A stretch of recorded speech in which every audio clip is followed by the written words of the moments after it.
السلام علیکم عزتمن د الیشا 007 خفیه نیوز څخه زنن شریکوم چې خو الیشا 007 د ډانس لا اوس په حاشي کارونو ته لاس واچولو یعنی د خپل کورنۍ د یو د په حاشي اډه جوړه کړې ده خلک ورځي ورسره غلط کارونه کوي او دغه کار ته نه سول پي اخلي عزتمن تاسو غواړئ چې پوه شئ نو زموږ د ویډیو سره تر اخره پورې وګورئ تاسو ته به پوره معلومات در ورسیږي د دې معلومات نه تاسو ته دا یادګینو کوم تاسو کو چې تر اوسه پورې زموږ دا چینل نه وي سبسکرایب کړئ حتما د زموږ هم دا چینل د سره سبسکرایب کړئ خو کې اوسه د ټلې نشان ووهئ چې خا یو نوی معلوماتي ویډیو تاسو ته په اسانۍ باندې در ورسیږي عزتمنو د الیشا 007 سره زموږ یو ملګری په موبایل باندې خبرې وکړې او ورته ویل چې غواړم چې تاسو سره دا غلط کار وکړم نو الیشا ورته د خپل د کور اډرس ورکړو او ورته ویل چې زموږ زی ترازی نو خالی ما ځان سره شامي کباب او تیکې ډېر فرمایش یې نه وکړو دا شی نه ځان سره او ما سره به دومره ټیم تیر کې خو دغه ټیم خبرې ورسره وکړه ورته ویل چې ته به د موږ نه څو روپۍ اخلي الیشا ورته ویلې ته راشه موږ درته کې تا وګورو چې ته د څومره روپۍ نو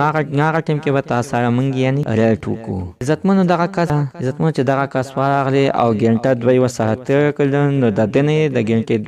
2 روپۍ اخیستې وي او په دغه دوران کې ده له د 300 روپو دغه سامان یې ورته اخیستی و خو عزتمنو څه غلط کار یې ورسره نه و کړی صرف ګپ شپ یې ورسره ولګوه خو زموږ دې ملګري ولا په خوشحالۍ باندې 200 روپۍ د دغې دپاره ورکړلې چې دا څه غلطه ښځه وی نه وه او چا پېښوي ورته ویلې چې دی خو تر اوسه پورې دغه شانتې غلط کار نه دی کړی او نه یې کوي خو چې زه دې څه غواړې والله ورکړه ځکه چې زموږ خو نور څه کار نه دی دغه شانتې ستاسو غوندې کسان راشي پیسې ورته ورکړي په هغې باندې موږ خپله ټیم پاسې کوو او خپل کور پې چلوو منو ګنټه دوی ورسره ګپ شپ لګولې او څه غلط کار یې ورسره نه دی کړی او نه الیشا داسې څه غلط کارونه کوي عزتمن دا و زموږ نننی معلومات د دې ځای پورې د نوي معلومات دپاره زموږ همدا چینل د سره سبسکرایب کړئ خوا کې اوسه د ټلۍ نشان ووهئ یوه نوي معلوماتي ویډیو تاسو ته په اسانۍ باندې در ورسي